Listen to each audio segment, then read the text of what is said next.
Ah, quiero decirles, amados hermanos, que en este momento que vamos a celebrar la Santa Cena, puedo recordar que Dios, como dice el himno, Dios de pactos, Dios es un Dios de pactos. ¿Y qué es un pacto? Un pacto es un contrato, es un negocio que se hace, en este caso, entre Dios y los hombres. Hay varios pactos en las Sagradas Escrituras, pero no me voy a referir a todos, sino a este que tiene importancia, que es el pacto de Moisés o el pacto mosaico, como se le llama en las Sagradas Escrituras. Ese es el pacto que Dios hizo con Moisés y su pueblo el día que lo sacó de Egipto. Voy a hacer un pequeño relato y luego vamos a pasar al nuevo pacto, que es el pacto que estamos recordando ahora entre Jesucristo y su pueblo también. Esto es, amados, cuando el pueblo de Israel clamó a Dios, eso es lo que dice la Biblia, capítulo 12 del libro de Éxodo. Dios se acordó de su pueblo y llamó a Moisés y le dijo: ve y saca a mi pueblo. Pero en el capítulo 12 del libro de Éxodo dice que Moisés recibió esto de parte de Dios. Dios le dijo que dijera a todo el pueblo que escogieran un cordero por lo menos de un año, que no tuviera manchas, que no tuviera defecto. Normalmente eso se sobreentiende en lo físico como un corderito blanco, que no tuviera manchas, parches negros ni de otros colores, que fuera de un año, que fuera en su edad más saludable y que lo sacrificaran esa noche, que comieran todo lo que pudieran. Y usted puede leer el capítulo 12 del libro de Éxodo y se va a dar cuenta que este pacto está simbolizando algo o está representando algo que va a suceder en el futuro. Ese pacto es porque ese día Dios dio libertad al pueblo de Israel. ¿Cómo lo hizo? Ellos sacrificaron un cordero para cumplir la voluntad de Dios, pero Dios pasó el ángel en todos los hogares de los egipcios y sacrificó al primogénito de todos los egipcios y de todos aquellos que eran desobedientes también, porque me imagino que habían también entre los judíos, el pueblo de Israel, algunos que no mucho creían en Moisés o no creían que eso iba a ser posible porque tenían 400 años de vivir en Egipto. Así que estaba tratando de hacer algo que no encajaba con la mentalidad que ya ellos habían adquirido. Pero esa noche se cumplió la palabra de Dios. Empezó con la muerte de todos los primogénitos, incluyendo la muerte del hijo del faraón, que era el rey de Egipto. Así que el faraón mandó llamar a Moisés y le dijo: váyanse, pero ya, váyanse. Rápido, lo más rápido que puedan. Y el pueblo se dedicó a arreglar, a preparar todo, hicieron el sacrificio, comieron la carne, la sangre del cordero que sacrificaron, la pusieron en los dinteles de las casas, y eso era otro simbolismo que apuntaba también a la vida de Jesucristo. Ese fue un pacto en el cual Dios promete libertad a su pueblo y va a estar con ellos a través del desierto hasta llegar a las tierras que Él había prometido desde Abraham, tierras que fluye leche y miel, dice. En otras palabras quiere decir tierras donde había abundancia de pan, donde no iban a sufrir carencia ni hambre de nada. Ahora estamos entrando entonces a otro pacto, a un nuevo pacto. Porque el pacto que Jesucristo hizo la noche que comió con sus discípulos, esta cena, o celebró la Pascua recordando aquello de lo que yo estoy hablando ya, la noche que salieron de Egipto, el sacrificio del cordero, la sangre en el dintel de las puertas, la muerte de los primogénitos de todo el pueblo malvado y pecador. Bueno, todo eso lo están recordando en este momento.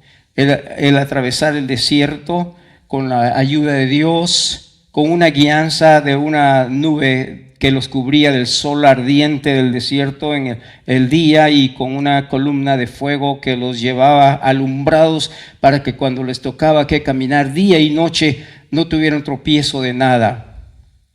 Todo eso se estaba recordando en lo que nosotros conocemos como la Santa Cena, otros lo conocen como la Eucaristía o la Cena del Señor.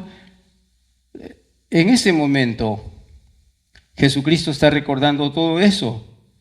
Entonces se levanta Jesucristo y toma el pan y dice que lo parte, hace una oración y da gracias a Dios por el pan que está partiendo y que van a comer, pero les dice a sus discípulos que están con él: este es mi cuerpo. Y parte el pan y dice que es roto por ustedes. Este es mi cuerpo que es roto. Cómanselo, pero recuerden siempre que mi cuerpo es roto por ustedes. Yo no sé cómo interpretan ustedes esto, pero entre nosotros necesitamos tanta palabra para entender o comprender algo. Y obviamente no es cuestión cultural de nosotros, es la cultura judía de la que estoy hablando en ese momento, y es en el que nació y vivió Jesucristo. Pero allá no necesitó muchas palabras. Rompió el pan, dio gracias a Dios, se lo repartió a los discípulos y les dijo: coman, es mi cuerpo partido por vosotros, roto por vosotros. Nosotros tenemos que explicar eso ahora a través de el cuerpo de Cristo Jesús. Vino a la cruz del Calvario, lo clavaron, lo rompieron, lo latigaron, lo pusieron corona de espinas. Estaba roto por todos lados el cuerpo de Cristo. Después de que comieron, es la costumbre de todos, ¿verdad?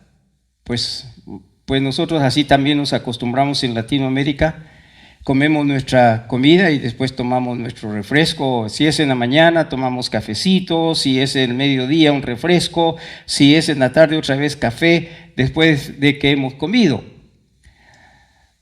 Y es Jesús el que está hablando aquí en este momento cuando levanta la copa del vino, porque eso era la costumbre de ellos, y le dice: esta copa es el nuevo pacto en mi sangre. ¿Puede recordar la historia que les conté? Había sangre que pusieron en los dinteles de las puertas, así que está recordando el pacto de Moisés. Esto es un nuevo pacto, pero va a ser sellado con mi sangre. Y háganlo todas las veces que lo hagan en memoria de mí. O sea, acuérdense siempre de mí cuando ustedes coman este pan y beban de este vino. O en otras palabras, mientras ustedes hagan la celebración de la Pascua, lo que hoy estamos haciendo y nosotros llamamos Santa Cena, acordémonos, dice el Señor, de Él, de su sacrificio en la cruz del Calvario, donde su cuerpo fue partido, donde la copa señala la sangre de Cristo derramada en la cruz del Calvario, que es el sello de un nuevo pacto. Ese sello de un nuevo pacto. Ya todo lo demás que interpretan las Sagradas Escrituras, tanto los apóstoles como los teólogos, los eruditos que han estado estudiando siempre la Escritura, en este momento ellos están diciendo que entramos en el momento en que Jesús levantó la copa y dijo: esta es la copa del nuevo pacto en mi sangre, señalando lo que iba a suceder en la cruz del Calvario. En ese momento termina el pacto antiguo. ¿Y qué era el pacto antiguo? Incluía la ley, porque la ley vino no antes de Moisés, sino vino después de Moisés o en el tiempo de Moisés. Entonces ese pacto mosaico queda anulado. Hay un nuevo pacto y en ese pacto las cosas son diferentes. Aquí lo llamamos el pacto de la gracia de Dios en Cristo Jesús. Otros solo lo abrevian y dicen el pacto de gracia o de la gracia. El pacto de la gracia. Bajo ese pacto estamos nosotros hoy recordando a Cristo Jesús. Y voy a pedirles, por favor, hermanos, que mientras los pastores que nos ayudan siempre pasan adelante y nos ayudan aquí para prepararse y hacer la oración consagrando el pan y consagrando el vino. Mientras ellos se preparan, ustedes preparen su alma. Hagamos una pequeña oración delante de Dios por nosotros mismos. Pongámonos a cuentas con Dios.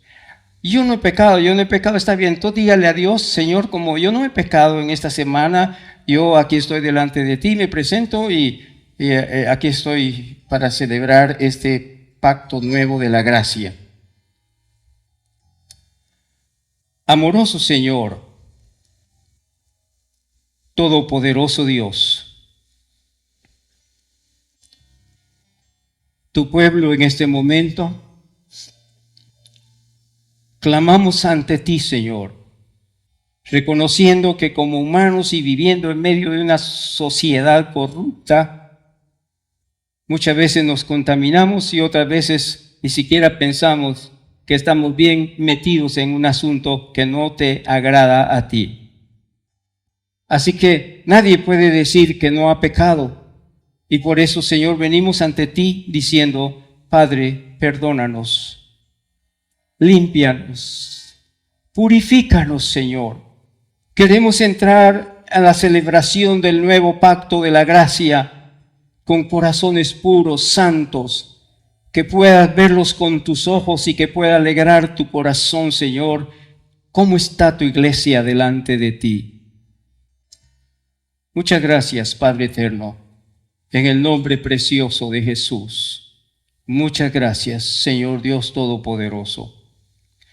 Muy bien, mis hermanos amados, vamos a orar dando gracias a Dios por el pan que vamos a comer en esos momentos.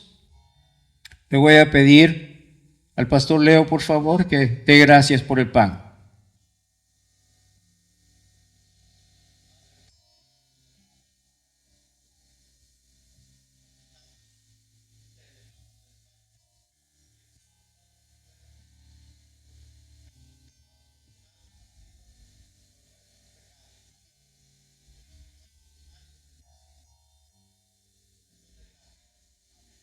Amén. Enrique, por favor, da gracias a Dios por el vino.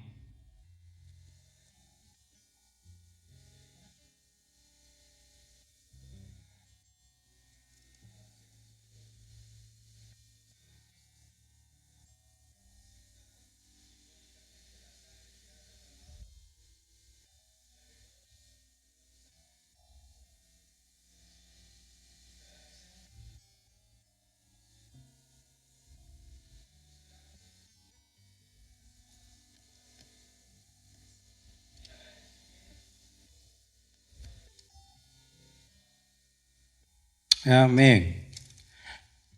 Muy bien, hermanos. Entonces, mientras los hermanos pasan o ustedes pasan a donde están los hermanos, no sé cómo lo van a arreglar hoy, pero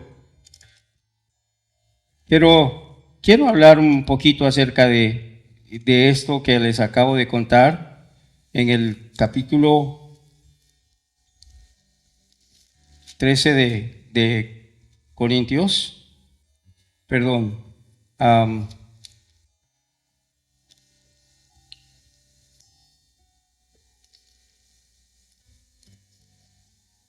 Capítulo 11, no 13, perdón, es capítulo 11, donde la palabra de Dios dice que yo recibí del Señor lo que también les he enseñado, que el Señor Jesús, la noche que fue entregado, tomó pan, habiendo dado gracias, lo partió y dijo, tomad, comed, esto es mi cuerpo que por vosotros es partido. Haced esto en memoria de mí todas las veces que lo hiciereis. Asimismo, también tomó la copa después de haber cenado, diciendo, Esta copa es el nuevo pacto en mi sangre. Haced esto todas las veces que la bebiereis en memoria de mí. Ratificamos así este pasaje de las Sagradas Escrituras que hemos usado para ministrar al pueblo de Dios, que esto es lo que ordenó el Señor Jesucristo. También el Señor Jesucristo habló acerca de lo siguiente a través del apóstol San Pablo.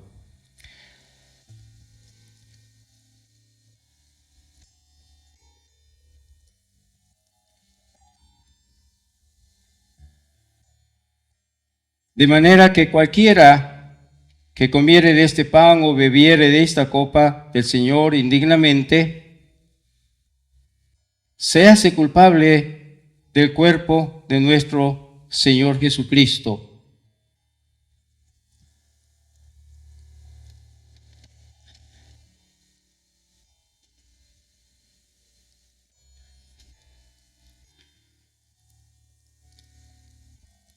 Y debo dejar claro que a veces no entendemos qué esto significa, pero cualquier problema que nosotros tenemos muchas veces y que no hemos solucionado con nuestros amigos, con nuestros hermanos, con nuestra familia, a veces los esposos pelean antes de venir a la iglesia, tienen que pedirse perdón, tienen que tomar esto con dignidad. Es el cuerpo de Cristo que estamos recordando, que fue partido en la cruz del Calvario. A veces son los hermanitos. A veces hay personas que están viviendo en fornicación, lo que quiere decir están viviendo con una mujer que no es su esposa, o otros que están viviendo en adulterio, están teniendo una esposa pero también teniendo otra mujer. Esto es indigno y le ruego por favor que si hay alguien que está en esa situación, no lo tome, porque va a crear en su vida mucha maldición.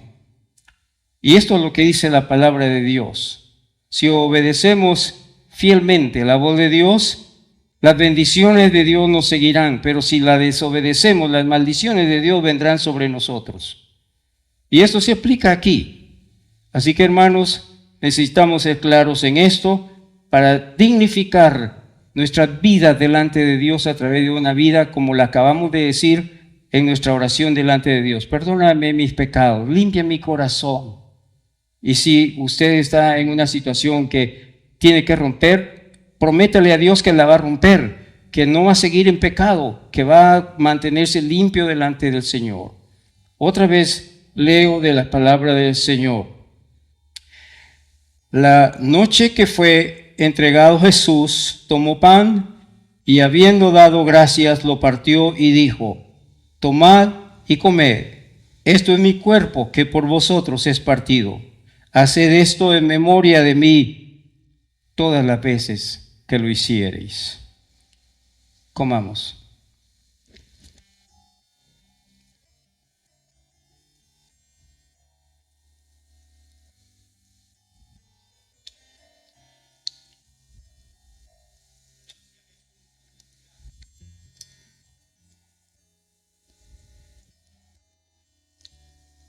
Gracias, todopoderoso Dios, que nos has dado a tu Hijo unigénito para que todos aquellos que creemos en ti, Jesús, tengamos vida eterna. Muchas gracias por recordarnos eso a través de este momento tan sagrado. Después de haber orado, levantó la copa y dijo: esta copa es el nuevo pacto en mi sangre. Haced esto todas las veces que lo bebiereis en memoria de mí. Bebamos, hermanos.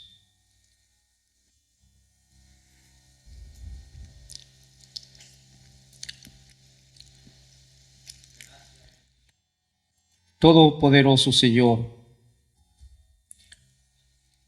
recién hemos puesto dentro de nosotros un símbolo que es considerado el símbolo del nuevo pacto en la sangre de Cristo Jesús. Permítenos vivir en este pacto de gracia con corazones limpios, puros y santos delante de ti, en el precioso nombre de Jesús. Muchas gracias, Señor. Amén. Amén. Pueden sentarse, mis hermanos.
Esa es otra iglesia que se está yendo. No somos nosotros. La iglesia de Cristo Jesús joven. Involucra a los niños desde su temprana edad hasta su juventud.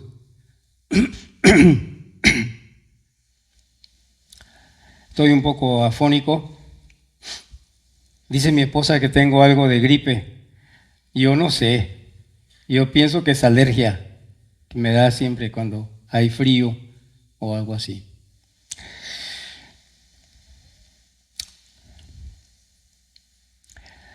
Recuerda que la semana pasada hablamos acerca de la tribulación, hablamos acerca de el arrebatamiento. Gracias, hermano. Quería aclarar mi voz. La tribulación comienza inmediatamente después del arrebatamiento y voy a hacer un recordatorio así rapidito y creo que vale la pena.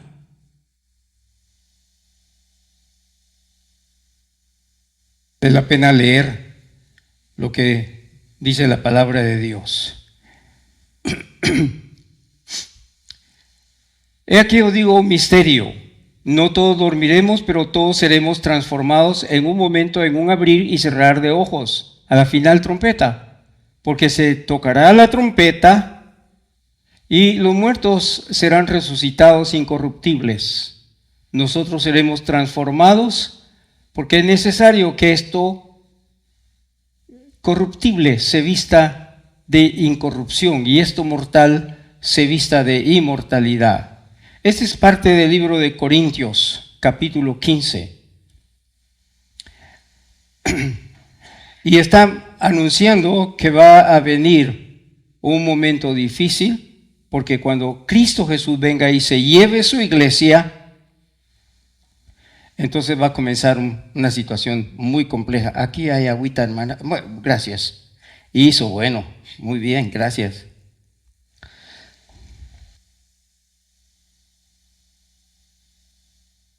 ¿Por qué estoy mencionando esto y por qué lo puse para que lo leamos, hermanos, amados? Porque quiero hacer una aclaración. No es lo mismo que Jesús viene por su iglesia y algunos confunden esto con la segunda venida. Esto es una venida que vamos a ver aquí adelante también.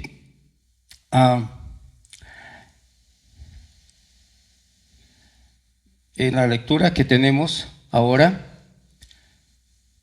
que dice, por lo cual, hermanos, eso es lo que estamos viendo ahí, ¿verdad? Por lo cual os decimos esto en la palabra del Señor, que nosotros, los que vivimos, los que habremos quedado hasta la venida del Señor, no precederemos a los que durmieron, de lo que estaba hablando Pablo a los Corintios, porque el Señor mismo, con voz de mando, con voz de arcángel y con trompeta de Dios, descenderá al cielo, y los muertos en Cristo resucitarán primero. Pero mire esto: luego nosotros, los que vivimos, los que hayamos quedado, seremos arrebatados juntamente con ellos. No se lo puse, ¿verdad? Ahora sí, para que ustedes lo vayan comprobando. En las nubes, para recibir al Señor en el aire. O sea, Jesucristo en esta vez que se lleva a su iglesia, no pone sus pies en la tierra. Y creo que lo dije la semana pasada, pero lo estoy repitiendo porque es importante para mí hacer este recordatorio. Así que, amados hermanos, de esto es que estamos hablando. Ahora quiero mencionar que es diferente el tiempo de la segunda venida de Jesucristo. Yo creo que ese es el mismo texto que ya les leí. O si Pablo a los tesalonicenses también les dice que no ignoren acerca de los que ya están muertos, como muchos que no tienen esperanza, porque creemos que Jesús murió y resucitó. Pero ¿qué es lo que demás dice?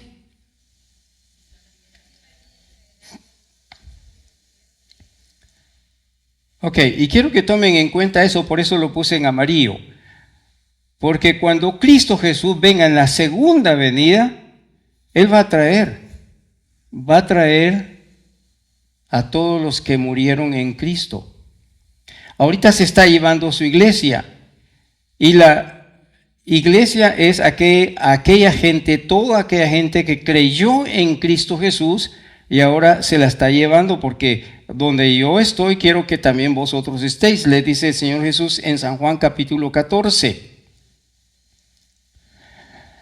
Así que Jesús está cumpliendo palabras que antes había dicho, pero que nos traen a nosotros recordatorios y nos colocan a nosotros en una situación en la que tenemos que discernir bien. Bien, el arrebatamiento no es la segunda venida de Cristo Jesús, es el arrebatamiento. La segunda venida de Jesús, que es lo que vamos a ver más adelantito, es una cosa muy diferente. Pero cuando Jesús se lleve a su iglesia, van a ocurrir eventos como lo mencioné la semana pasada, eventos como el tribunal de Cristo y también la cena del Cordero, y entonces termina la gran tribulación y viene el juicio final. Pero en medio de ese tiempo, aquí en la tierra, el diablo, el falso profeta y el anticristo se las han compuesto para ver cómo someten al mundo. Y yo quiero mencionarles cómo es el orden que yo mencioné, pero también hablé algo acerca de esto. En la tierra hay caos. Se inicia la gran tribulación cuando la iglesia se va con Cristo. Se inician la lectura de los 7 sellos de Apocalipsis en una realidad que comienza, como mencioné, el asunto de la aparición del anticristo. Capítulo 6 del libro de Apocalipsis. Aparece el anticristo, suenan las 7 trompetas y suenan las 7 copas y son juicios de Dios, y el diablo entonces es atado por 1000 años. ¿Por qué? Porque cuando termina la gran tribulación aparece Cristo, y se lo voy a explicar más ampliamente porque aquí lo tengo todo en este relato. Ahora lo vamos a estudiar, lo vamos a ver, pero quería recordar todo esto para aclarar otra vez. Es que siento la necesidad de mi corazón de hacer muy claro que el arrebatamiento no es la segunda venida de Cristo, que la segunda venida de Jesucristo es cuando termina la gran tribulación y entonces aparece Jesucristo. A veces se me va la mente y se me va rápido la cosa de decirles a ustedes lo que tengo que decirles más adelante. Así que mejor me voy a pegar un poquito a mi bosquejo para que no me avance, no me adelante mucho. Hay una entrada en la segunda venida de Jesucristo, cuando se está llegando a su fin totalmente la gran tribulación. La gran tribulación termina con la llegada de Jesucristo, pero a esto lo consideré la entrada triunfal, no como la entrada triunfal en la que vino montado en un burrito y entró a Jerusalén, sino esta entrada es triunfal porque viene montado en un caballo blanco, viene con ropas blancas teñidas con rojo, que es el color de la sangre.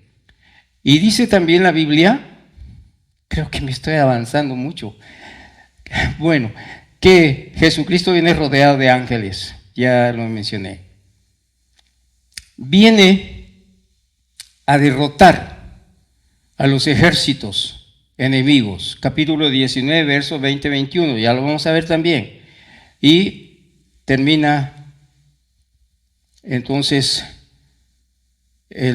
comienza el milenio. Después del milenio, o sea, en el fin del gobierno milenial, entonces se da el gran juicio final. Leamos qué dice la palabra de Dios. Y ahora yo les explico bien esto. Entonces vi en el cielo, ¿están leyendo todos? Muy bien. Entonces vi en el cielo, y he aquí un caballo blanco, y el que lo montaba se llamaba, ustedes van a decir lo que está subrayado, se llamaba, y con justicia juzga y pelea. O sea, allí estaban peleando ya, estaban tratando de destruir al pueblo de Israel. Habían pueblos grandes. Cuando se lee el libro de Ezequiel, que yo mencioné también la semana pasada, capítulo 38 y 39, se va a ver ampliamente cómo fue esa enorme guerra que en el Nuevo Testamento y en el Apocalipsis se le llama la guerra del Armagedón. Eso es la guerra del Armagedón. Entonces, hay una pelea, pero ahorita está describiendo a Jesús, a Jesucristo, el que viene montado en el caballo blanco. Y dice, y sus ojos eran como llama de fuego, lo que significa que sus ojos sean como llama de fuego es que a dónde no penetra el fuego, es como el agua, a dónde no penetra el agua, pero el fuego lo quema todo y penetra hasta lo profundo. Entonces sus ojos eran como llama de fuego y había en su cabeza muchas diademas y tenía un nombre escrito que ninguno conocía sino él mismo. Estaba vestido de ropa teñida en sangre y su nombre es... ¿Y qué es lo que dice Juan capítulo 1, verso 1? En el principio era, y el verbo era, y el verbo era. Entonces estamos hablando de Dios mismo en la persona de Cristo Jesús aquí. Muy bien. Y los ejércitos celestiales, vestidos de lino finísimo, blanco y limpio, le seguían en caballos blancos. Y de su boca, estamos siguiendo otra vez a Jesucristo, y de la boca de Jesucristo sale una espada aguda. ¿Cómo se lo imaginan ustedes? Jesús abre la boca y de repente sale una espadota ahí. No, no es así. No se trata de eso.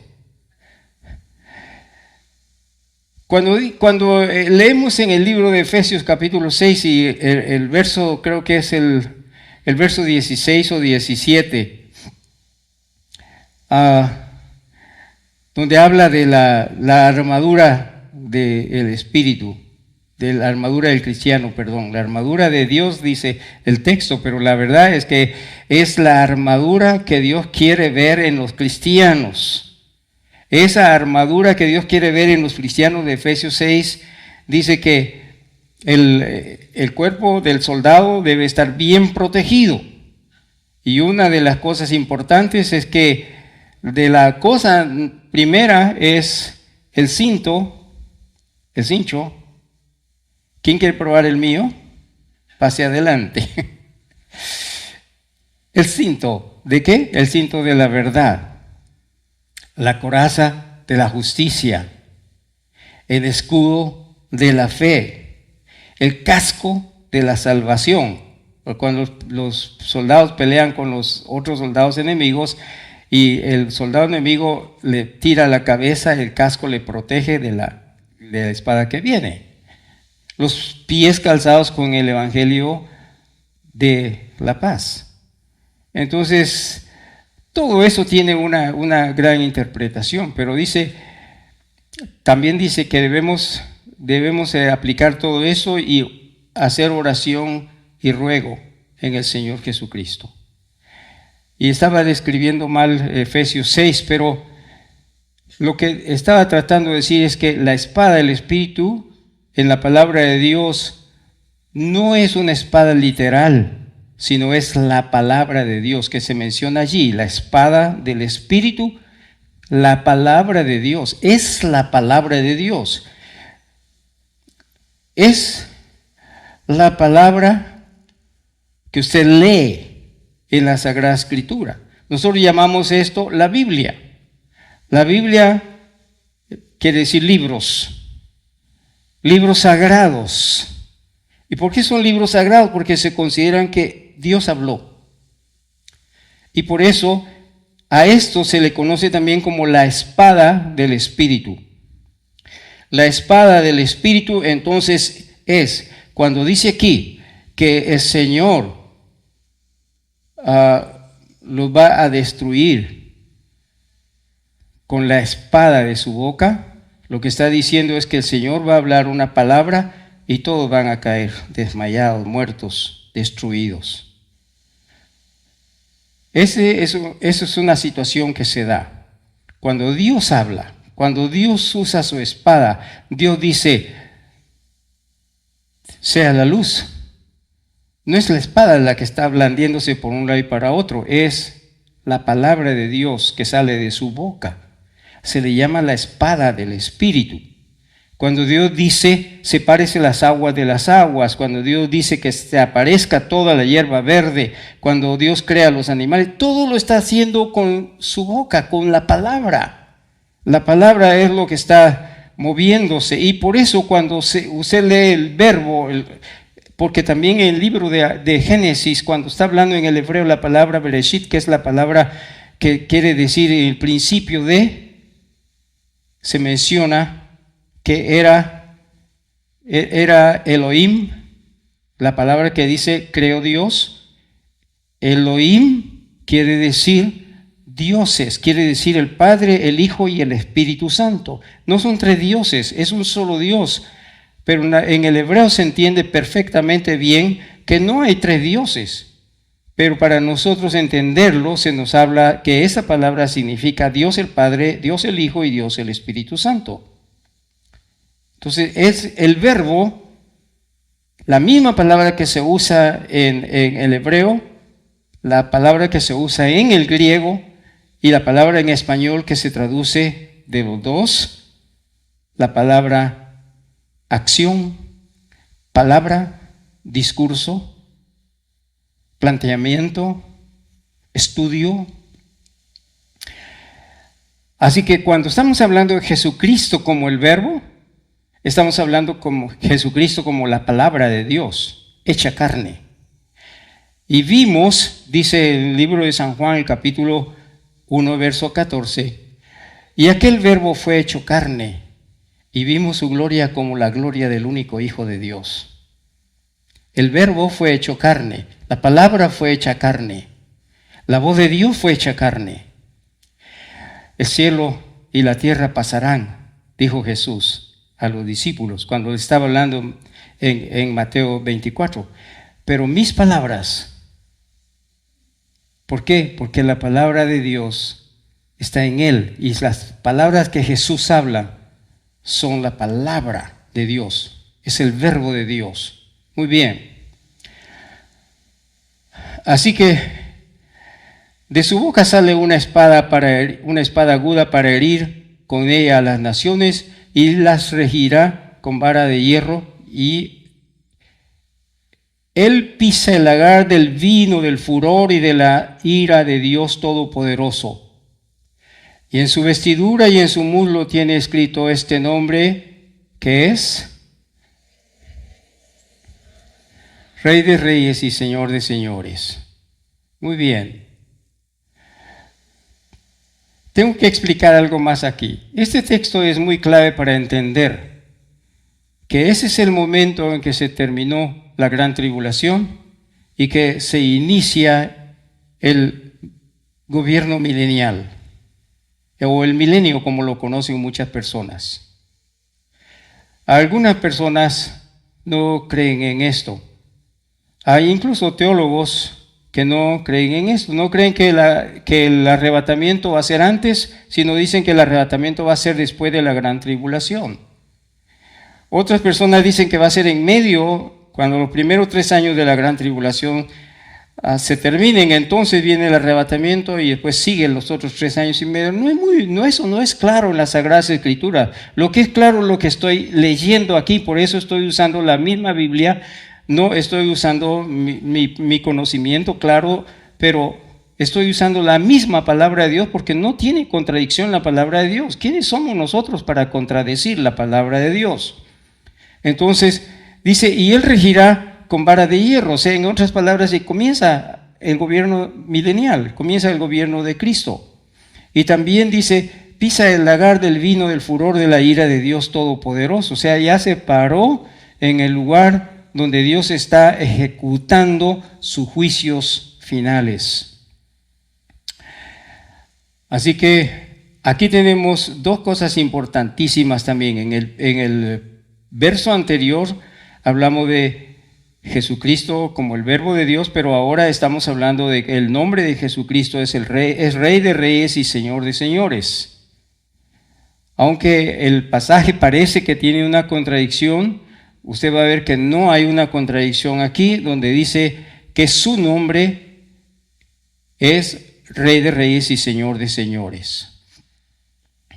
Aquí, entonces, se comienza el gobierno milenial. Satanás es atado por 1000 años.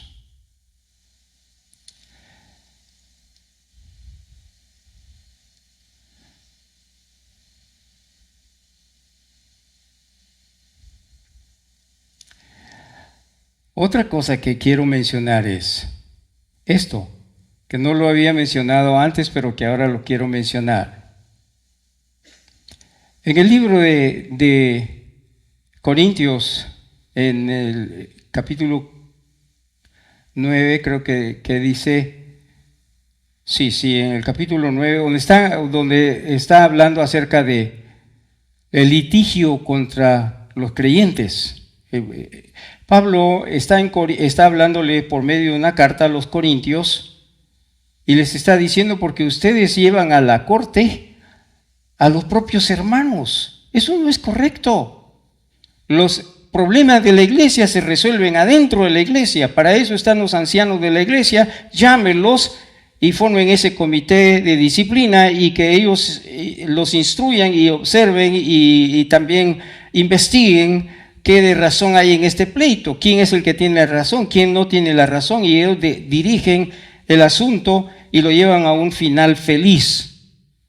El que no tiene la razón tiene que entender que no tiene la razón, y el que tiene la razón se va a ir feliz de la vida. Pero todo se va a terminar adentro de la propia iglesia. Pero ¿acaso no sabéis, hermanos, que nosotros vamos a juzgar? Vamos a juzgar no solamente a la gente en el juicio, sino también vamos a juzgar a los ángeles. Sí, es extraordinario. Cuando pueda, haga una notita cuando pueda y léase el capítulo 9 del libro de Corintios. Entonces aquí dice, el pueblo recibe la autoridad para juzgar. Aquí se cumple lo que Pablo dijo en el capítulo 9 a los Corintios, que es una carta universal, se puede decir, porque es para todo el mundo cristiano. Entonces, ¿cómo? Capítulo 6. Gracias, hermano. No estaba seguro que era el capítulo 9. Entonces ha de ser 6, 9, algo por ahí. Muy bien, vamos. Ok. La primera resurrección. Esa es otra cosa que quiero aclarar, porque no es el arrebatamiento de la iglesia, no es la venida de Cristo Jesús. Él en las nubes se arregla todo, pero también ahí se da la primera resurrección de los muertos. El día que la iglesia es levantada de entre los muertos, no se levantan los que no pertenecen a la iglesia. Entonces el pasaje dice: bienaventurados los que están en la primera resurrección, que no tendrán parte en la segunda tribulación, en la segunda resurrección, perdón.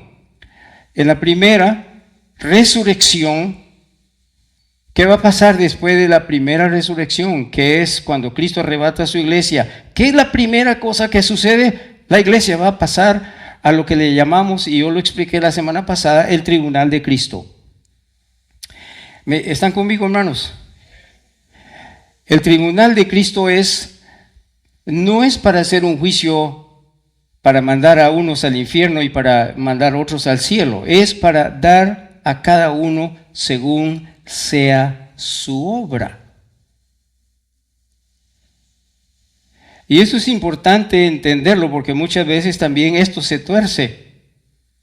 Se tuerce. En el tribunal de Cristo no van a entrar los pecadores. Todavía están enterrados, o todavía están en el mar, o todavía están hechos cenizas, o sea, lo que sea, pero no van a estar los pecadores, porque este no es un tribunal para condenar a nadie.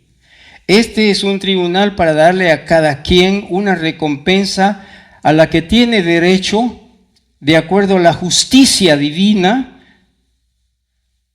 La gente que ha reconocido sus pecados, que ha pedido perdón de sus pecados y que le ha dicho a Jesús: perdóname, y yo quiero que tú entres a mi corazón, yo quiero, Señor, que tú me libres del juicio final.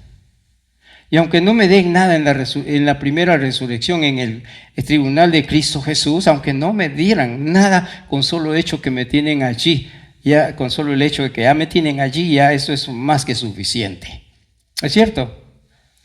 Porque muchos hermanos van a estar allí y van a estar esperando a ver a qué horas los llaman. Yo creo que van a estar los finales, porque le van a decir: bueno, a ustedes no les vamos a dar nada porque ustedes no hicieron nada.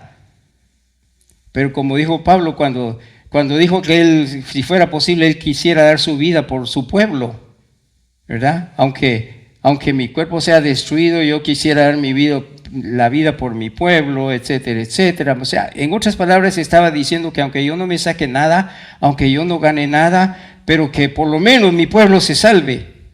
Hay muchas personas que son así, que no hacen nada por la salvación de otros, que nunca dan un testimonio para que otro escuche que Dios en Cristo Jesús puede salvar a los pecadores. Es una cosa muy, pero muy cierta, mis amados hermanos, que uno puede ser el más vil de los pecadores, pero la palabra de Dios dice que por muchos pecados que uno haya tenido, si uno se arrepiente de sus pecados y pide perdón de esos pecados, Dios lo va a perdonar, pero eso tiene que suceder aquí. Eso no puede suceder en el purgatorio ni por 1000 misas que le hagan, porque no existe el purgatorio. Esos conceptos no son bíblicos, no están en las Sagradas Escrituras, a menos están en los libros apócrifos, que tienen que ver con, muchos de ellos, que tienen que ver con doctrinas paganas que se daban en el periodo intertestamentario, que es 400 años antes de Cristo Jesús. Y por supuesto, antes y después de esto, todavía reconocemos en la Biblia que hay muchas doctrinas paganas. Pero esas son doctrinas que aparecen allí, que son implementadas, como la que usan los mormones, de se bautizan por los muertos. ¿Quién quiere bautizarse por un muerto si la Biblia dice que una vez la muerte y después el juicio? Ya no hay para dónde. Y no hay un ser humano que pueda juzgar a otro ser humano tampoco. Eso le corresponde a Dios. Por eso cuando se levanta la iglesia en el arrebatamiento, la primera cosa que sucede es pasan al tribunal de Cristo Jesús. Por eso, hermano, mire, cuando usted está haciendo algo, aunque sea pequeñito, pero usted está sirviendo al Señor. Les he contado. Más adelante vamos a ver que en la Biblia se está escribiendo libros.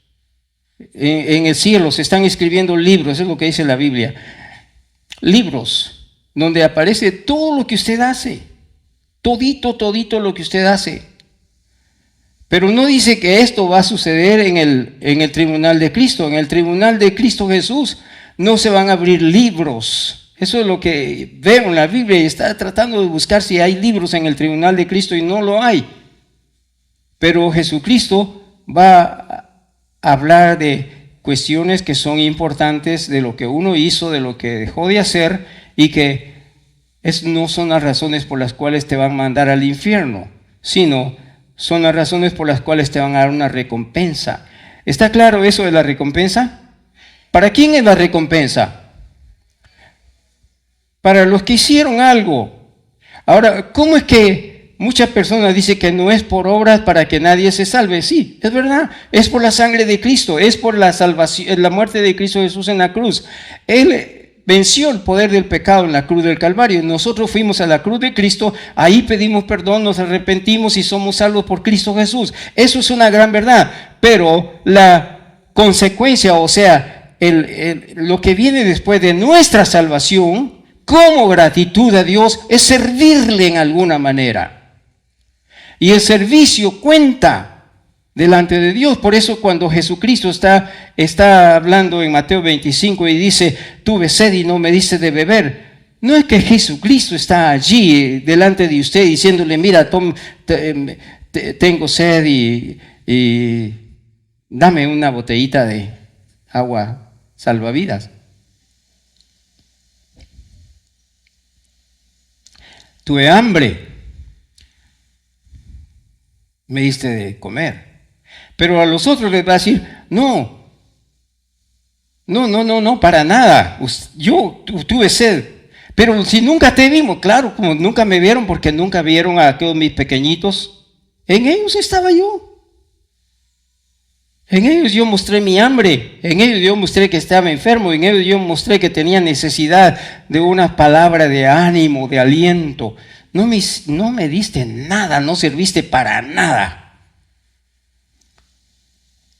Pero como le dice a las iglesias de Apocalipsis, el capítulo 2 y capítulo 3, no solamente le dice, tengo algo contra ti, pero también le dice, pero tienes una cualidad, tienes una característica hermosa y la alabo.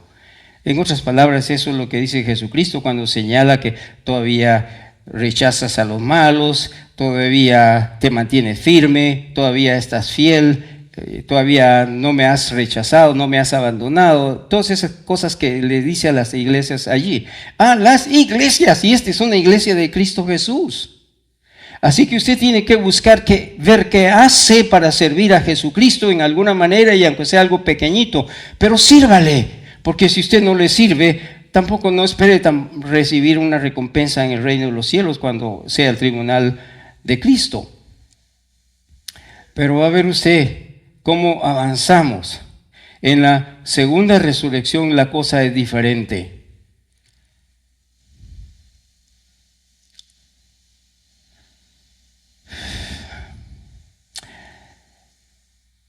El capítulo 20. Estamos hablando del gobierno milenial, el fin de Satanás y de sus enemigos, de los enemigos de Israel se da. El diablo es desatado.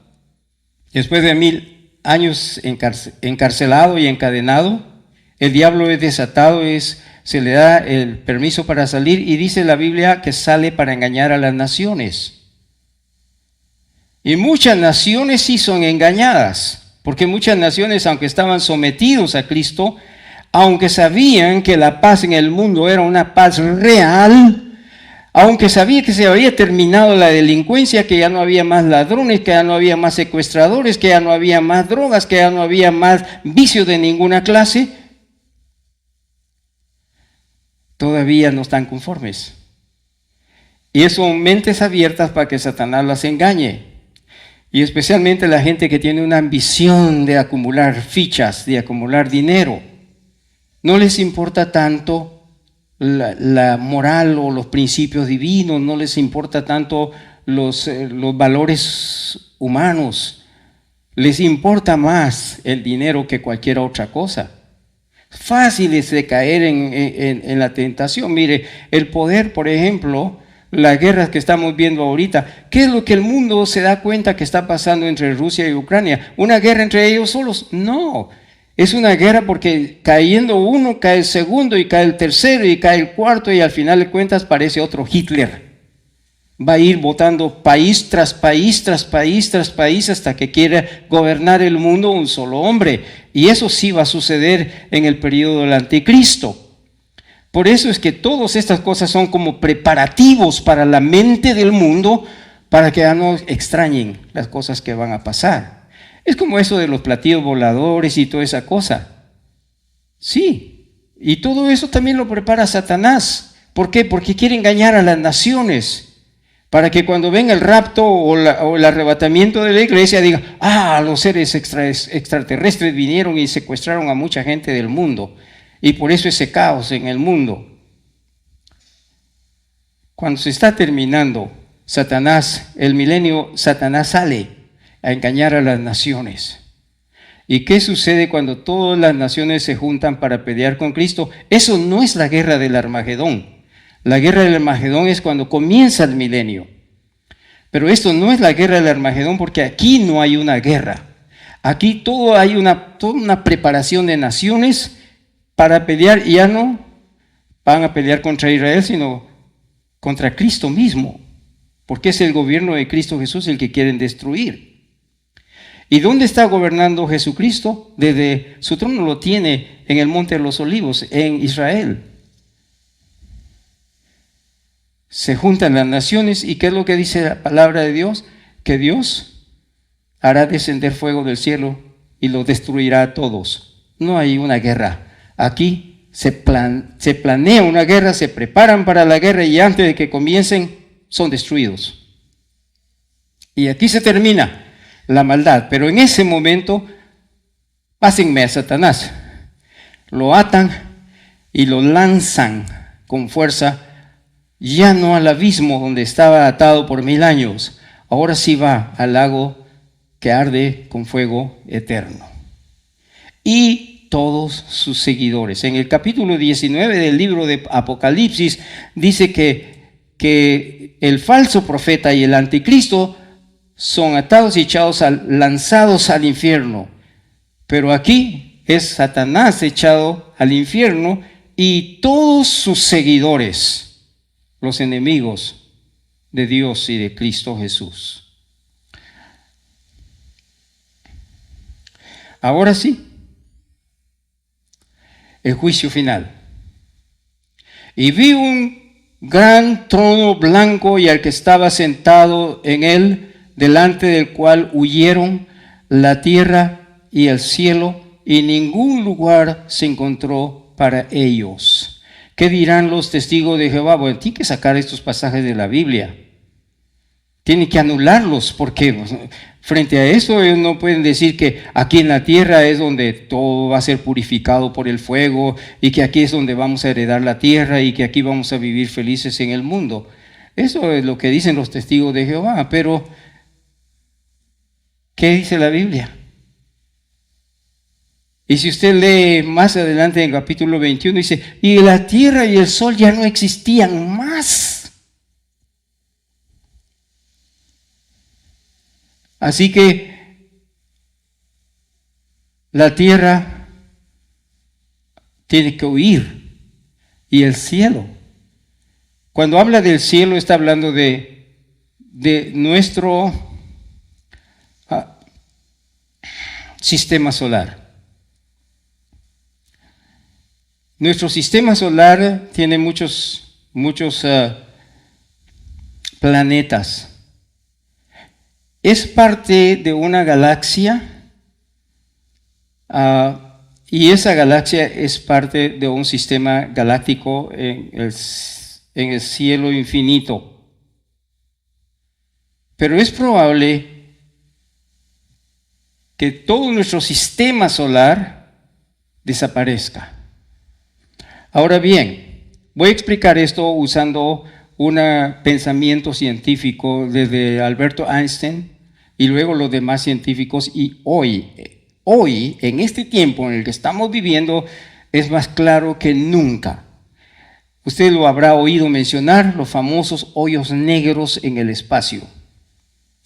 ¿Y cómo se describe un hoyo negro? Bueno, mira una cosa redonda, negra. En el espacio yo allá miro unas cositas negras en la cámara, en medio de todo lo rojo. Usted mira una cosa negra en el espacio.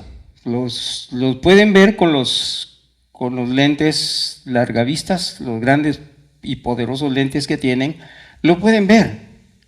Y lo que han visto es que cualquier cosa que pase cerca es atraída hacia el hoyo negro y desaparece. No sabe a dónde va, no sabe qué pasa allí. Lo que sabe es que lo que caiga allí puede desaparecer. También hay otra característica de los hoyos negros. Es que los hoyos negros no son los hoyos que usted puede calcular sus dimensiones. Puede caber todo el sistema solar y el hoyo negro es inmenso, a la par de todo nuestro sistema solar, que se miraría como una canica chiquitita en medio de una gran piscina. Y la Biblia lo dice. La Biblia dice que el cielo y la tierra van a huir. Y la Biblia dice también que no habrá más sol, ni más luna, ni más tierra. Y no solamente lo dice ahora en el libro de Apocalipsis capítulo 21, lo dice también en el libro de Isaías en el capítulo 66. Entonces, hermanos, ¿qué es lo que va a pasar? ¿De dónde saca la gente tantas mentiras, pues, para decirle a la gente, aquí vamos a vivir cuando la tierra sea purificada por el fuego, y cada quien va a tener heredad en la tierra, y va a tener su parcela, y va a poder sembrar su maíz y sus papas y todas sus verduras que quiera? No va a pasar eso. Los planes de Dios son otra cosa y son totalmente diferentes. Por eso dijo en el libro de Isaías, dijo el Señor, y Jeremías creo que es el que lo dice también, dice, mis pensamientos no son como los pensamientos de los hombres, son más altos. Los de los hombres son así, chiquititos y están hasta abajo. Dios tiene planes muy grandes, nada que ver con los planes de nosotros. Así que el cielo y la tierra huyen y yo tengo que seguir aquí. Y vi a los muertos grandes y pequeños, de pie ante Dios, y los libros fueron abiertos. Oye, aquí sí se mencionan los libros, ¿se dan cuenta? Aquí sí hay libros abiertos. Y dice que los libros fueron abiertos, y otro libro fue abierto, el cual es el libro de la vida. Pero escuche esto, y fueron juzgados los muertos por las cosas que estaban escritas en los libros según sus obras. En el tribunal de Cristo, ¿qué es lo que se considera importante? Son las obras. ¿Para qué? Para darles a cada quien lo que merecen, una recompensa. Pero aquí son juzgados por sus obras. Pero no dice que son buenas obras y que les van a dar una recompensa. Si eso fuera así, estos hubieran aparecido en el tribunal de Cristo y hubieran ido en la resurrección. Pero no, estos están ahora frente a un juicio final. Y fueron juzgados los muertos por las cosas que estaban escritas en los libros, según sus obras, y el mar entregó los muertos que habían en él, y la muerte y el Hades entregaron los muertos que habían en ellos, y fueron juzgados cada uno según sus obras. Ahora, esto también es cosa de explicarlo. Primero, quiero mencionar que el mar entrega a sus muertos. No importa cuántos tiburones se lo hayan comido usted si cayó en el mar. Todo el mundo va a aparecer, ¿verdad? Todo el mundo va a salir. Es lo que la Biblia dice. Y entonces dice también, y la muerte y el Hades. Como dice un predicador que escuché, dice, esos son primos, hermanos, no se separan. Otro dice, no, estos eran marido y mujer, estos eran esposos, eran uno solo, una sola carne. Dice, porque si lee capítulo 6 del libro de Apocalipsis, en el libro de Apocalipsis dice que hay un caballo blanco que representa al anticristo, hay un caballo rojo que representa viene a quitar la paz de la tierra, el caballo negro viene a poner hambre sobre la tierra. ¿Qué es lo que está amenazando ahorita Rusia con decir que no quieren dejar que los alimentos salgan de Ucrania por el Mar Negro? Y cuando está hablando de eso, está hablando de que casi todo el continente africano consume los alimentos que se producen en Rusia y también en Ucrania. Son como países hermanos. Ahora Rusia tampoco quiere vender los alimentos, los quiere almacenar, los quiere guardar, porque no los quiere vender para producir la necesidad del hambre. Y con esa gran necesidad, las demás naciones entonces van a decir, bueno, tenemos que ceder, dejémoslo que invada totalmente a Ucrania. Ya no le hagamos guerra o algo así por el estilo. Pero la Biblia dice que esto no va a ser así. El mar entrega a los muertos, la muerte y el Hades entregan a los muertos. La muerte es simbolizada por el caballo amarillo del libro de Apocalipsis, el capítulo 6. Y el Hades, dice el capítulo 6 de Apocalipsis, el cuarto jinete del Apocalipsis. Y el Hades le seguía. Entonces, ¿qué es la muerte? Es un espíritu que produce muerte. Cuando a Adán y a Eva se les dijo en el huerto del Edén, el día que extiendas tu mano y comas de esa fruta, ese día morirás. Aquí se inicia o se principia el ejercicio de la muerte. Pero la Biblia, capítulo 25 del libro de Mateo, dice que la muerte ha sido programada desde antes de la fundación del mundo. El abismo, el Hades, que es símbolo del infierno, ha sido programado desde antes de la fundación del mundo. Entonces uno cuando lee eso y ve esto que está pasando aquí, uno se da cuenta que sí, es cierto, la muerte del Hades, uno los mata y el otro los recibe. Abre su boca para recibirlos, los guarda en su seno, el Hades. El Hades es el lugar del entierro. El Hades es como la tumba. El Hades es como cuando abren hoyo en la tierra y le meten a uno hasta abajo. Y después le echan tierra encima. A eso se le llamó Hades también, pero también es símbolo del infierno. La palabra infierno también se puede traducir como Hades, que es una palabra griega. Así que, hermanos, la muerte y el Hades también regresan a sus muertos. ¿Qué es lo que quiere decir? Hay una segunda resurrección.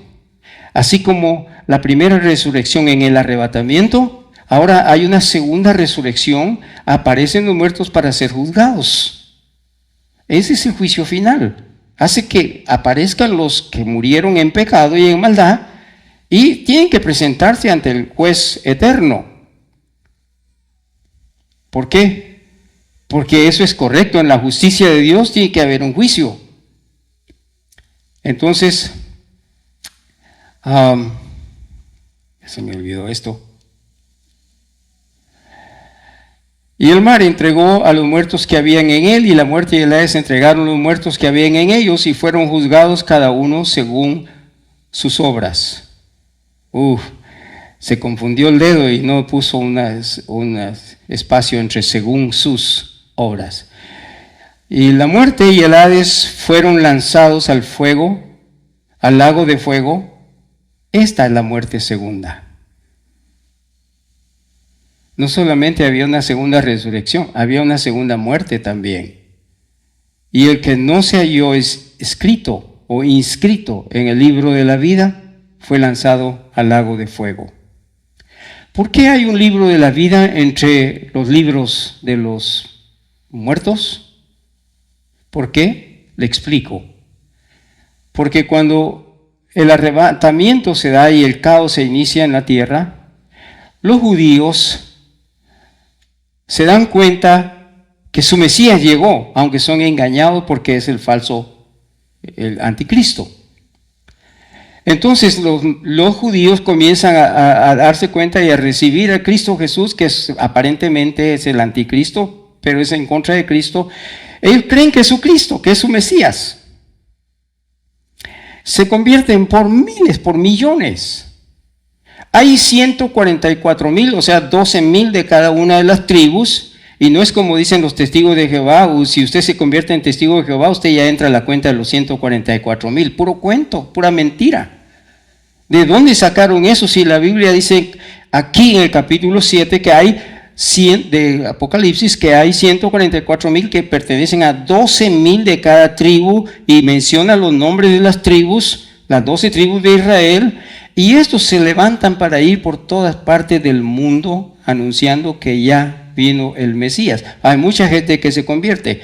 Por el otro lado, no solamente los judíos se convierten, sino también hay muchos rebeldes cristianos que no se fueron en el arrebatamiento, pero que decidieron convertirse, pasara lo que pasara en sus vidas, porque ahora sí entienden que lo espiritual es lo más importante en la vida.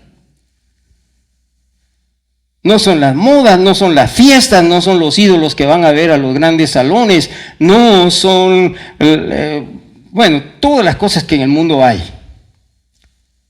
Lo más importante es nuestra relación entre Dios y nosotros que estamos aquí en la tierra. Eso es lo más importante. ¿Y por qué es lo más importante? ¿Y por qué es tan importante? La razón es porque Dios no nos hizo a nosotros para echarnos a la tierra y castigarnos y meternos al fuego y después echarnos al infierno. Dios nos hizo para Él.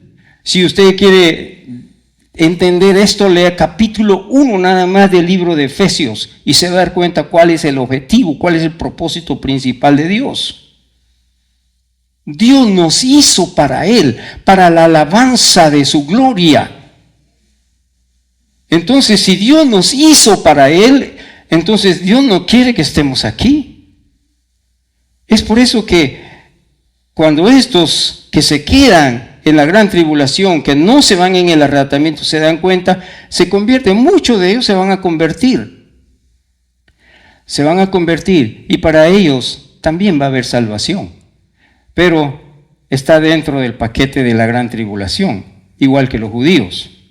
Entonces aquí hay un libro de la vida. Aquí van a estar todos ellos y a cada uno van a decirles sus nombres y van a ser llamados por sus nombres. Y si se encuentran inscritos en el libro de la vida, van de regreso al cielo, se unen a la iglesia, se unen al pueblo de Dios que está en el cielo con Cristo.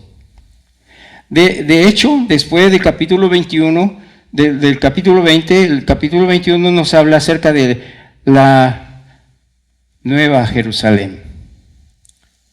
¿Qué es la Nueva Jerusalén? Bueno, ningún científico tiene la capacidad de explicarlo. Ningún teólogo tiene la capacidad de explicarlo. Ningún erudito. Nadie, por estudioso que sea. La Nueva Jerusalén, Dios sabe si es un nuevo sistema solar, si es algo donde nunca ha habido pecado, pero lo que sí lo describe es que es un lugar de santidad. Y no va a haber más sol ni más luna. Ya no existen, ya se desaparecieron, ya se terminaron. ¿Por qué? Porque la luz de la presencia de Dios lo iluminará todo el tiempo. Y también dice la palabra de Dios, y allí no va a haber más hambre, no va a haber más enfermedad. Y si aparece alguien por ahí medio enfermo porque le da gripe como el pastor Alfaro, entonces lo llevan al río de las aguas cristalinas que atraviesan la ciudad y le van a dar de las hojitas que están en los árboles a la orilla de ese río y que se coma su hojita y ya está otra vez sanito. Pero esa es la idea mía, esa es la imaginación nada más, porque la Biblia dice que ahí está el árbol de la vida. Bueno, el juicio final nos pasa entonces a esa etapa. Por eso a esto ya no se le menciona dentro del juicio final, sino después del juicio final. La Nueva Jerusalén, y ya se describe también a la iglesia en el capítulo 22, se le hace un llamado. Eso es lo que es el capítulo 22. Hermanos, comprendan, valoren la importancia que tiene de ponerse a cuentas con Dios ahora que tiene tiempo. Cuando usted se muera, ya no, porque Hebreos 11:12 dice, una vez la muerte y después el juicio. Si usted se muere sin Cristo, usted tendrá que confrontarse el juicio final. Si usted se muere en pecado, también tendrá que confrontarse el juicio final, aunque haya conocido a Cristo. Si no, capítulo 10 del libro de Hebreos, donde dice, ya no queda más remedio para aquel que deliberadamente ha pecado. Porque no solamente ha ofendido la sangre de Cristo Jesús que fue derramada por su vida, también ha ofendido el Espíritu de Dios. Este es un gran problema. Ya no hay más que hacer para esas personas. Y lo dice claro la palabra de Dios. Y yo sé, esta es mi posición. Usted puede tener la posición que usted quiera, pero también muchas veces de las posturas que nosotros tenemos, muchas veces hablamos y muchas veces hacemos. Si yo ya tengo a Cristo Jesús y he predicado muchas veces y he orado por mucha gente y mucha gente ha venido a los pies de Cristo cuando he predicado, cuando he evangelizado personalmente y toda esa cosa. Creo que puedo pecar y de todo modo me voy a salvar. Estoy pero súper equivocado. Si yo muero en pecado me voy a ir al infierno. Y le digo una cosa, capítulo 7 del libro de San Mateo. Muchos me dirán en aquel día, dice el Señor Jesús, en tu nombre echamos fuera demonios, en tu nombre evangelizamos, en tu nombre hicimos milagros. Y Jesús les va a decir, nunca los conocí, hacedores de maldad. Porque aunque hayan pasado toda su vida predicando el evangelio, si el último día de sus vidas cayeron en pecado y no se arrepintieron, pues se van al infierno. Esa es mi posición. Y lo digo porque alguien me dijo cuando estaba predicando en Guatemala una vez, o más bien en una escuela dominical, y alguien estaba enseñando la clase, dice, hermano, la salvación no se pierde. Usted puede hacer lo que quiera. Acabo de oír al doctor Aldocín decir lo mismo. Usted muere en pecado y si el último día que usted se está muriendo todavía cae en pecado, todavía Dios no lo va a castigar, no lo va a mandar al infierno, porque la sangre de Cristo Jesús ya lo había rescatado a usted. Y eso es sagrado, eso no lo cambia nadie. Pero no es cierto. Jesús en capítulo 7 dice que muchos, los grandes predicadores, menciona grandes predicadores porque está diciendo todas las características de un predicador, de uno que hace cosas grandes y maravillosas, pero que el Señor Jesús le dice al final de cuentas, no te voy a conocer, no te conocí. Porque podrías predicar, podrías saber la Biblia de memoria, podrías hacer tantas cosas y milagrosas y todo eso, esa cosa. Pero la gente no te puede ver tu corazón. Yo sí te pude ver tu corazón, por eso nunca te conocí. El profeta Ezequiel dice, y los justos pueden pasarse haciendo justicias toda su vida. Pero si en el último momento pecan, no se le contarán todas sus justicias como cosa buena. Se olvidarán todas las justicias. Pero si el injusto que se pasó haciendo cosas malas, en último momento se arrepiente, reconoce su pecado y se arrepiente de sus pecados, a ese se le contará su justicia por el arrepentimiento que tuvo. Eso fue lo que pasó. Cuando yo estaba estudiando la clase escuela dominical con un amigo que la estaba, no amigo, o sea, ni lo conocí, pero la cosa es que estaba allí enseñando la clase escuela dominical, le dije, no hermano, eso no es así, la salvación sí se pierde. La salvación, si usted no la cuida, se le pierde. Por eso capítulo 2 del libro de Hebreos dice, cuidemos esta salvación tan grande que Dios nos ha dado. Cuidémosla. Y por el otro lado, el hijo pródigo, estando en su maldad y estando en su pecado, ¿qué fue lo que pasó con él? ¿Siguió en su pecado? Se vino al padre de regreso y le dijo, papá, ya me fui a gastar toda mi plata y ya, pero aquí estoy de regreso, dame más, o algo así. No. El hijo pródigo dijo, ¿qué estoy haciendo yo aquí? De pronto se le puso la luz en la mente y el hijo pródigo reaccionó y dijo, ¿qué estoy haciendo yo aquí? Dice, en la casa de mi padre hay muchos siervos que tienen abundancia de pan y yo aquí me muero de hambre. Me levantaré, ya toma una acción, iré a mi padre, va y busca a Dios. Y le diré, Padre mío, he pecado contra el cielo y contra ti. Está arrepentido, está confesando su pecado y está pidiendo perdón. Y le dice todavía, hazme como uno de tus jornaleros. Se humilló. Y eso es lo que Dios quiere de nosotros, hermanos amados. No que seamos soberbios. No, que mi padre es el dueño de mucho. He oído mucha gente decir que sus padres, que sus abuelos, que eran ricos, que eran millonarios, que eran los dueños de estos territorios, que eran, bueno, qué cosas. Y todo es porque, aunque sean muy pobres y quieren hacer como que la grandeza de los abuelos los va a salvar o los va a colocar en un lugar bueno. No es cierto. Uno tiene que ser humilde ante Dios. Mire, cuando usted lee el libro de Filipenses capítulo 2, dice, tengan ustedes el mismo sentir. ¿A quién está hablando el Señor? Es a la iglesia. Le está diciendo, tengan ustedes el mismo sentir que hubo en Cristo Jesús. Dice, que siendo, lo voy a abreviar, que siendo Dios, no usó su gloria como cosa de que agarrarse, sino que se humilló. Pero usted no se quiere humillar. Pero él, el Hijo de Dios, el Salvador del mundo, sí se humilló. Se humilló, dice, hasta tomar forma de hombre. Y se humilló tanto que caminó como hombre hasta la muerte y muerte de cruz. ¿Por quién? Por todos nosotros, mis amados hermanos. Por todos nosotros.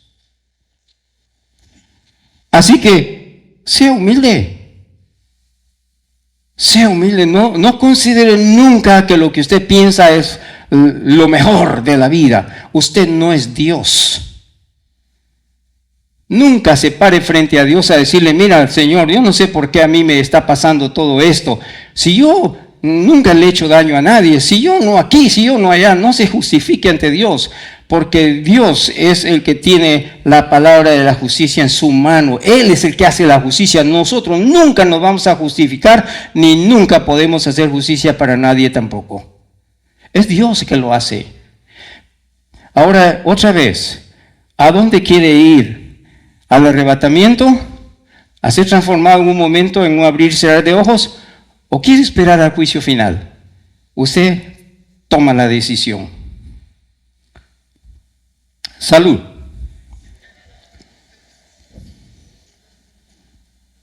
Amados,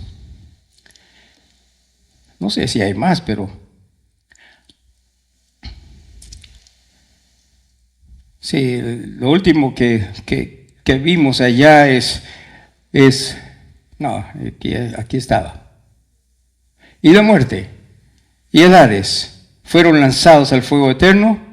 Al fuego, y esta es la muerte segunda. El que no se halló inscrito en el libro de la vida fue lanzado al lago de fuego.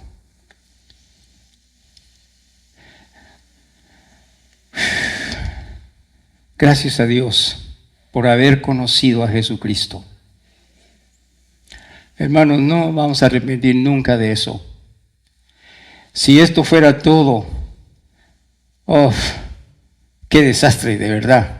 Porque aquí no la pasamos, no pasamos el examen. Eso es lo que hizo Jesucristo el día que nos enseñó que era por su sangre del nuevo pacto. El pacto de la gracia es el que nos ha permitido a nosotros estar aquí. El libro de Tesalonicenses en el capítulo 4 dice que por gracia de Dios y porque todavía ahí hay alguien que detiene al maligno. Es que no se ha desatado lo último, pero yo creo que ya está dejando de detener al maligno, porque están pasando cosas, hermanos, que son increíbles en la vida y en el mundo. Por favor, hermanos, pongamos nuestras vidas en las manos de Dios. Busquemos a Dios con todo el corazón. Nunca creamos que somos perfectos. Dios es perfecto. Nosotros somos santos porque la sangre de Cristo Jesús nos ha cubierto y nos ha quitado toda mancha y toda arruga y toda cosa sucia. Pero honremos eso, honrémoslo con una vida digna delante de Dios. Padre, en el nombre precioso de Jesús, doy gracias por tu palabra, Señor. Doy gracias por lo bueno y lindo que tú eres y misericordioso. Permite, Señor, que si alguno en esta mañana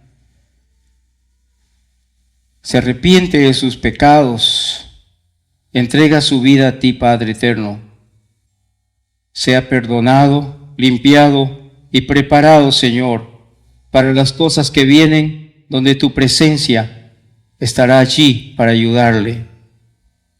Igual que todos nosotros, Señor.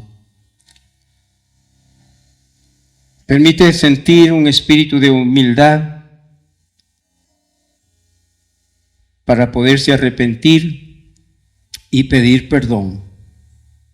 Te lo ruego en el nombre de Jesús. Amén.